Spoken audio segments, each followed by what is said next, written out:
So we've gotten a little more comfortable with launching Excel, taking a look at the interface, taking a look at the workbook structure.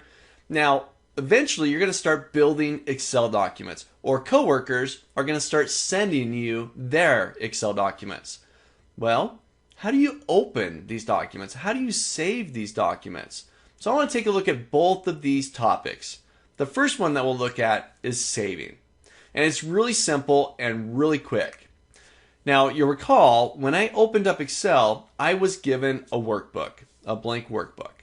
It's called Book 1. I can see this up at the top left top of my screen. Now, I've created a document. Maybe I'm going to put some data in here, create a spreadsheet or a nice little list or some charts. And now I want to save this on my computer and maybe later send it to coworkers. Well, I got to save it first.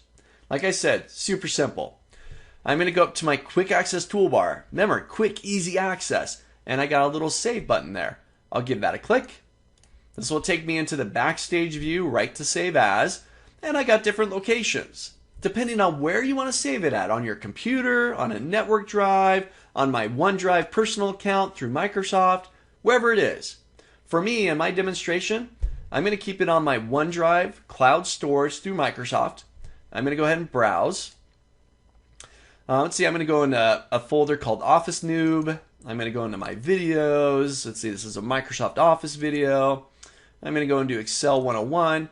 And now I've got my location where I'm going to save this document, and I'm going to give it a name. Note the type of document. This is an Excel workbook. Remember the .xlsx document. The Excel workbook, that's your main file that contains all of its worksheets.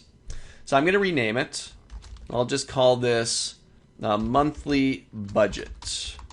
And I like to put a number at the end just in case I create my own manual versions here. Version 2, 3, and so on. So I'll go ahead and hit save.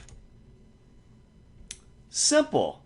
Hit the little disc in the corner. I've saved the document. You got to find the location where you want to save it at, give it a name, but other than that, I can now see that I've created a document and I've saved it, called it monthly budget, and it's a .xlsx document, an Excel workbook. So try this out. Create a new document. File, save, or hit the little disc there at the top. Give it a name, save it. You've now saved your Excel workbook.